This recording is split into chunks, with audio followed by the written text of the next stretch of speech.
An individual as well as a kingdom can come under blood guilt because of the shedding of the innocent blood of one human being. It's enough to bring guilt not only on an individual, a family, but indeed an entire kingdom. 2. Blood guilt is forever unless you spiritually silence the speaking of the blood of the innocent one that was killed. The blood of righteous Abel cried from the ground to God for vengeance, and so innocent blood will cry forever unless spiritually something is done to silence it.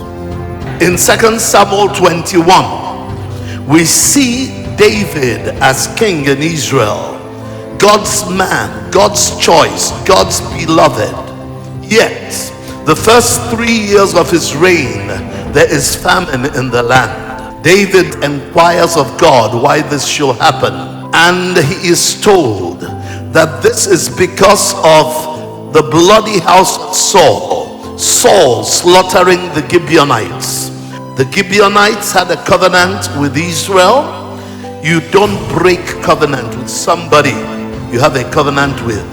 If you do, you're a covenant breaker. And if God is part of that covenant, God becomes the one to execute the consequences of the covenant. Because Saul started slaughtering the Gibeonites who were in covenant with Israel, God became angry, and the punishment resulted in 3 years of famine upon the nation, even under the leadership of a king that God himself loved and chose. So blood guilt can bring famine upon anybody, even the beloved of God, as a consequence. Well, David was told by the Gibeonites, for us to bless Israel so that the curse is broken and the land is healed and the famine ends, give us 7 sons of Saul, the man who sought to exterminate us, and when we hang them, the curse shall be broken. Where there is a curse of blood guilt, you will find death, premature death. David picked 7 men of the lineage of Saul, and these 7 were hung by the Gibeonites by the neck till they died.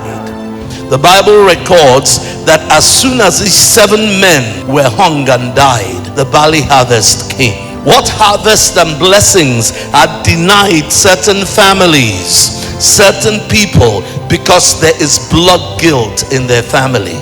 Not blood guilt that they know of, but blood guilt contracted by progenitors, maybe warriors who killed people in war. That was okay, it was a mano a mano. But then after, they went into the villages of the people they had killed and slaughtered women and children.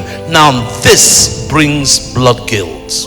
I'm believing God today that somebody's deliverance here will set not only you but your entire family free, to the glory of God, in Jesus' mighty name.